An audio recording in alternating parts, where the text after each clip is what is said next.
So how do democracies become oligarchies? We explore that. Check this out. Leave your comments, ding the bell, share it with your friends, and subscribe to our channel. Until we hear what the Supreme Court is up to, I'll tell you about that in just a moment. We also just hit, or are about to hit, probably today, 400,000 Americans dead from COVID.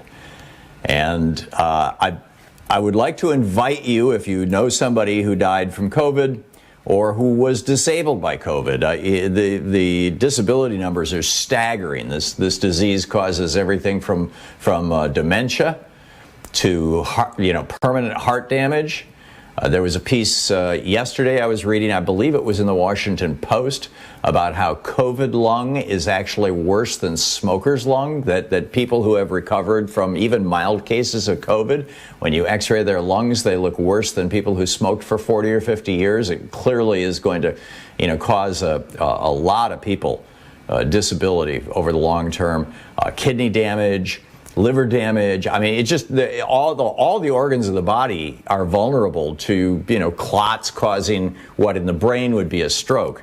So if you know somebody who's been disabled or died, somebody in your family, and you would like to share their story with our listeners, feel free to give us a call at 202-808-9925. And that said, I want to get into this Supreme Court story. I tweeted about this a few minutes ago and wrote an op-ed every day now. I'm writing a piece over at thomhartmann.medium.com. Medium has become kind of the YouTube of the written word, and we're staking out a territory there. And you can read the whole thing over there.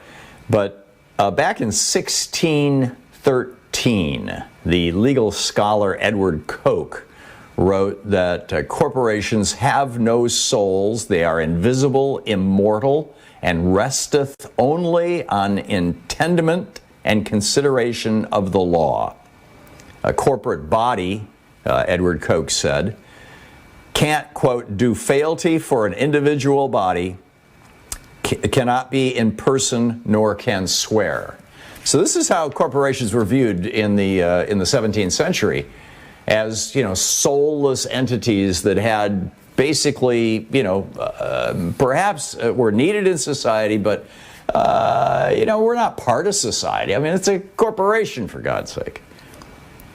Well, the Supreme Court just chose to take a case that is going to take dark money and corporate power and billionaire power to a new high that is, in all probability, unlike anything we have ever seen in America before.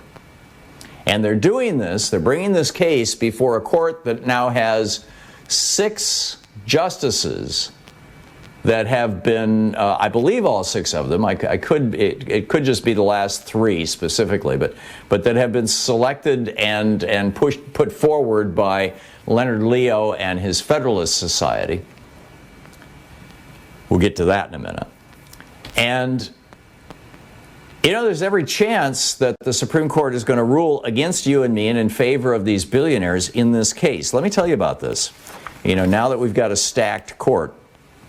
Back in 2010, of course, the Supreme Court doubled down on their Buckley versus Vallejo and First National Bank versus Bellotti decisions of the 70s, where they for the first time in the history of the United States, in 1976, they said, when a billionaire gives enough money to a politician that it basically becomes their principal source of support, when a billionaire basically owns a politician, we used to call that corruption or bribery, but now, officially, the Supreme Court says we should call that free speech. 2 years later, in the Bellotti decision, a decision written by Lewis Powell of the Powell Memo fame, the Supreme Court added to that corporations. Hey, corporations are persons too. They have First Amendment rights also. Really? So, that blew up. I mean, there was a law passed in 1907. Teddy Roosevelt was behind this, the Tillman Act. The Tillman Act in 1907 said it was illegal. It was a federal crime for any corporation to give any kind of money or other support to any candidate for federal office. The Supreme Court struck it down with these decisions and with Citizens United. It no longer applies. So now, in this case is being brought by the FreedomWorks Foundation. FreedomWorks is the group that brought us the Tea Party that was, I believe, started and heavily funded by the Koch network.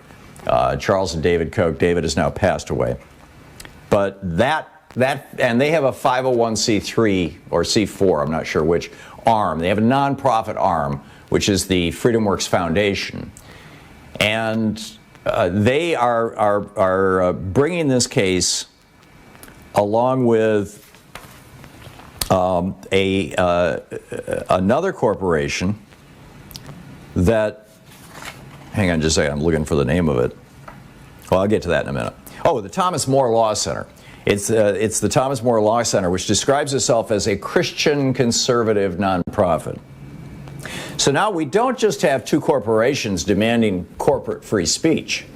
The essence of this case is that these two nonprofit corporations, the FreedomWorks Corporation and the Thomas More Law Center, are arguing that they should be able to conceal from the public who subsidize them because they're nonprofit, right? You and I pay for their police, you and I pay for their fire, you and I pay for their use of the public roads, you and I pay for their use of the internet that the government created, you and I pay for their protection by law, you and I pay for the courts.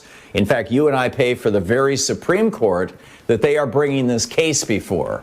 You and I pay for all of this for them. We subsidize the Koch Foundation, and we subsidize the Thomas More Law Center. And now they are saying in this case that the Supreme Court just agreed to hear,